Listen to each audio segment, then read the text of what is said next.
Daredevil Born Again is great for the first 16 minutes. After that, skip to the end of episode 2 and watch the last 5. You're welcome. I don't know what happened in episode 1 the moment the intro trailer ran, but afterwards it's like watching an entirely different series. And it might be. Daredevil had already filmed multiple episodes of a TV series before it realised it was ass, cancelled it, and reshot a lot of it. Whether we're watching those old scenes, I don't know. Thing is, it's not an excuse. They should have been cut. All of them.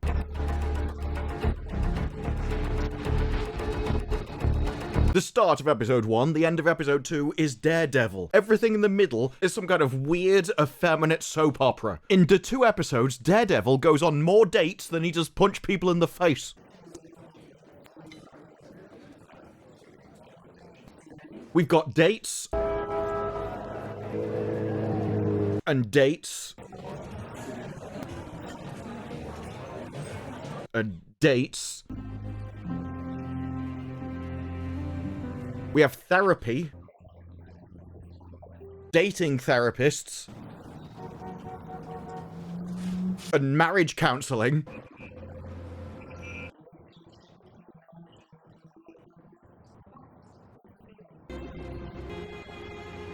We have repeated female affirmation.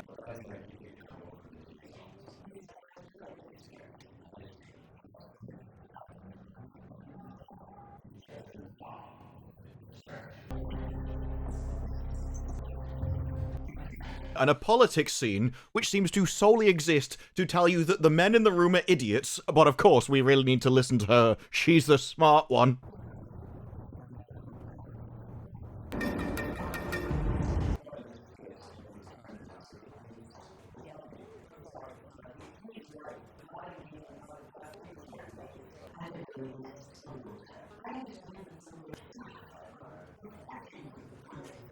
And even the street interviews themselves introduce you with stereotypes of like, oh, she knows what she's saying, and he's an idiot who doesn't care if a crime lord takes over the city. Would you vote for Wilson Fisk? He's an animal. You know, he supposedly crushed a guy's head. I mean, I'd actually like to see that. Politicians, criminals, they're all the same breed, man. The show itself treats aggression and violence as if it's somehow bad. Despite the fact that the best parts of the show are when men do men things. Instead, no, we're supposed to regret that. Don't be violent! No, now we've got better ways of doing things.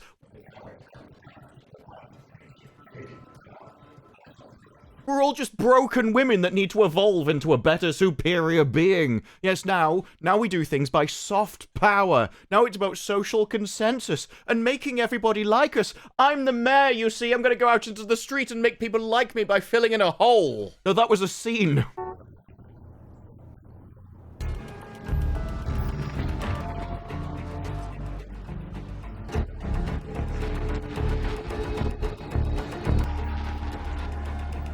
And they really love this crap. There's even a bit where trying to get the police chief to do what they want. And they act as if this is the height of manipulation. Oh, nobody could possibly have done this. Have you not witnessed the power of soft power? Manipulation, the Machiavellian schemes that went on in this scene.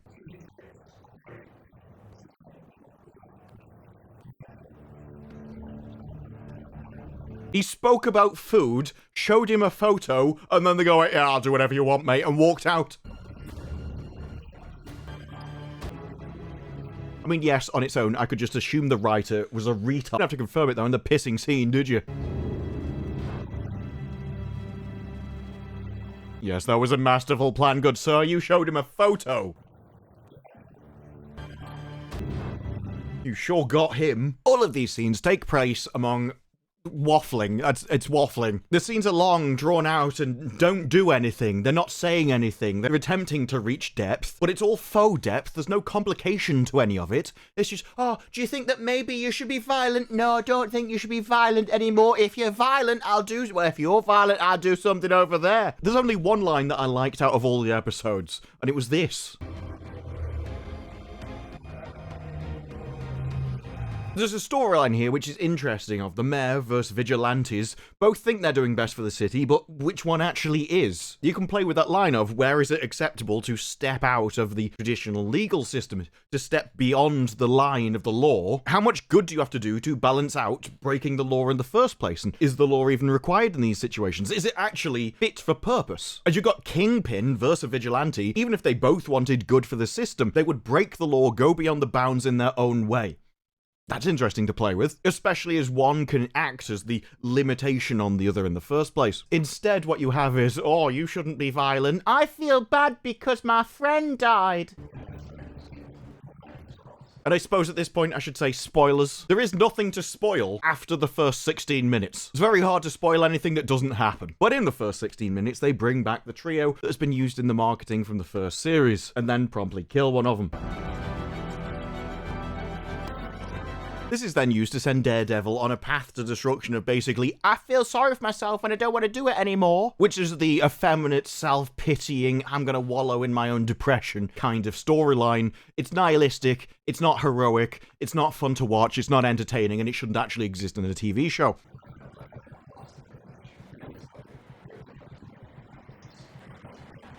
What the masculine storyline would have been is, I can't continue, I don't feel as if I can continue, but I have to keep going because there's nobody else and this is my duty. Folk in those stories had lots of chances of turning back, only they didn't. They kept going. If I don't continue using the power that I have in order to help people, then I'm as good as murdering them myself. So it doesn't matter how I feel, I have to get up in the morning and do it anyway. There's some good in this world, Mr. Frodo, and it's worth fighting for. That's the satisfying, entertaining story of the hero, which isn't what they do here.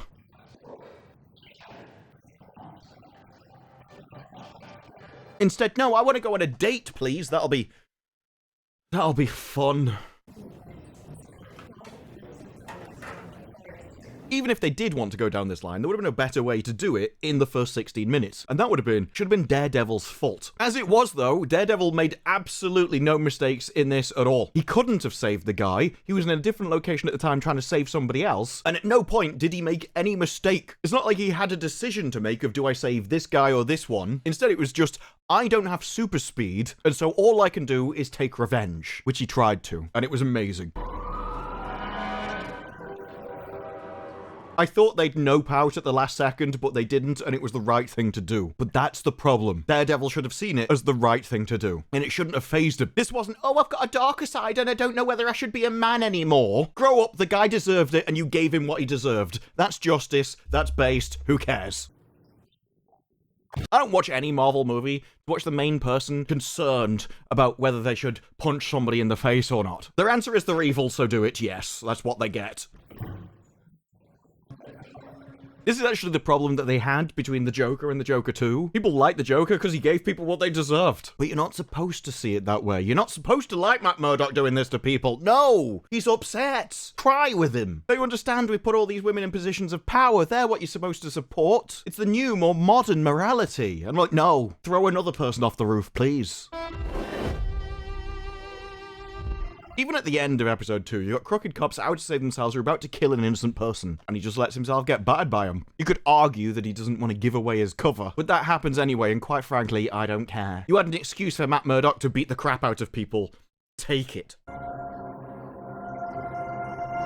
That's for the scenes he's in, because for a significant part of the show, he's not even there. To go through episode 2, I'm like, wow, he's not been on the screen for quite a while, has he? Now, don't get me wrong, episode 2 was better than episode 1, if you cut out the start, which just seems more like a prequel add-on, unrelated to the rest of the episode, so I would judge those separately. Without those, 2 was better than episode 1-ish, so maybe this show will improve in the future. I don't really feel like I should have to give things to the benefit of the doubt, and quite frankly, if I wasn't watching this for YouTube, I wouldn't have got past episode 1. Episode 1 was so boring, I wouldn't have reached episode 2. And if I did, I wouldn't have got through the first 20 minutes. It took me multiple goes to get through these episodes, as my brain just kept swerving away to something else, as like desperate for some kind of mental stimulation of something happening that wasn't crying about your feelings. I'm clinically an asshole. Nothing I can do. Throbbing. And even the first 16 minutes, it wasn't perfect. The fight scene had a lot of traditional TV problems. I'd let them off for that. Things like weird, almost CGI movements. There were times where the weapons and the throwing were just hard to track, and not sure whether some of the knives were CGI, but they get returned by Daredevil in almost impossible ways.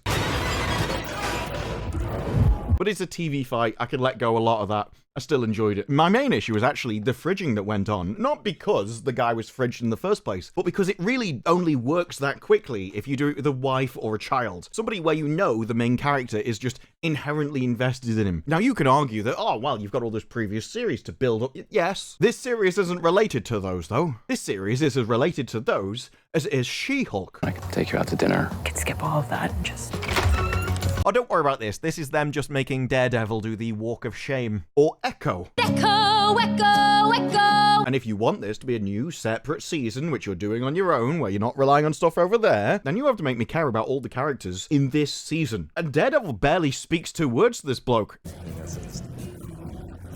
Death only really carries any weight if you've watched and care about the previous seasons. Without that, most of the time the guy's on screen, he's at a bar talking to an entirely different woman, not even talking to Matt Murdock himself. If you were going to kill any of them and try and have it being an emotional moment, it should have been Karen Page that was sitting at him at the table, where, from this season alone, you need to share a far closer bond with.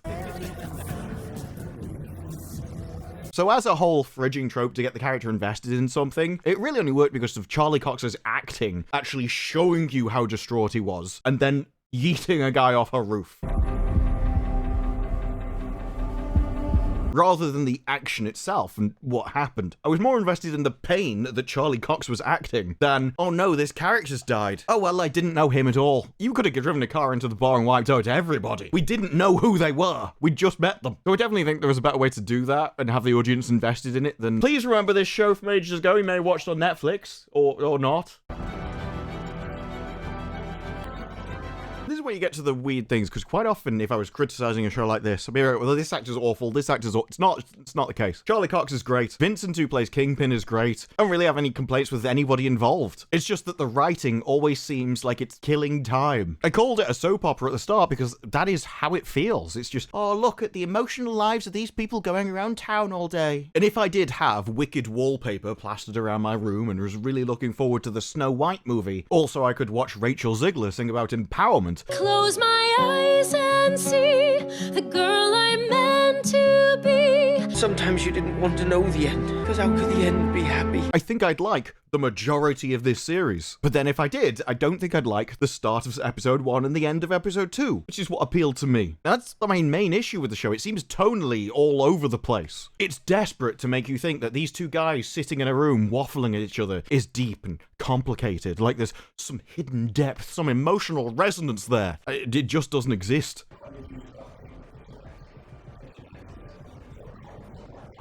There are scenes that spend 10 minutes telling you something that you could have said in 20 seconds, and some scenes which I don't know why they exist at all. So overall, I end up with a series which is just It had some great parts, but as those parts were at the beginning and the end, it's a real slog to get through them for those last 5 minutes. And maybe that end is a promise that in the rest of the series, if you stick through all the boring bits, maybe we'll actually get Daredevil back to being Daredevil. Maybe at some point he'll put the suit back on and start being a superhero again rather than moaning about it. But that's just not what I want. There are things that you can play with around Daredevil that would be interesting. The vigilante versus the law, or explaining why breaking somebody's arm the wrong way is the best thing to do in a situation for a criminal, rather than having the police arrest him. These are things that could be interesting conversations. Is the effectiveness of the law amplified if there's somebody there that will dish out worse? Just because you can pull one over on the courts doesn't mean you can pull one over on him. There are stories that you can tell. Nihilistic, feeling sorry for yourself, pit of depression, I want to go on a date, please, isn't one of them. I don't care about Daredevil's personal life. I don't care if Kingpin is satisfying his wife in the bedroom.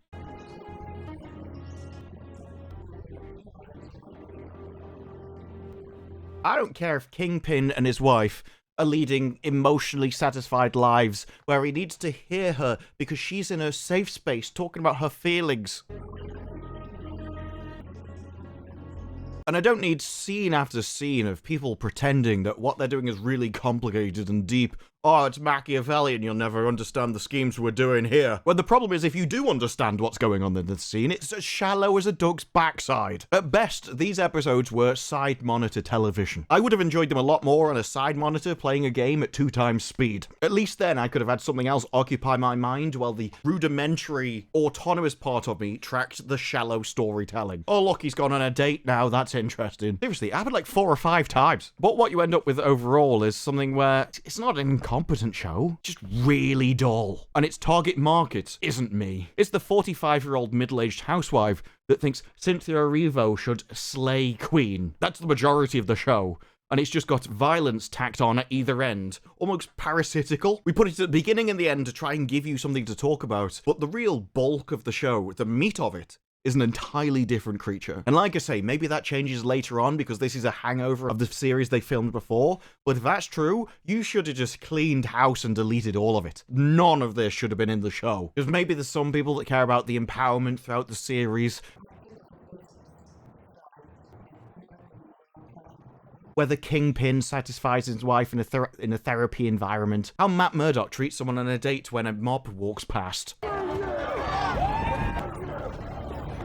But it isn't me. And when there's multiple male characters in this who are just there to be humiliated by everyone around them all the time.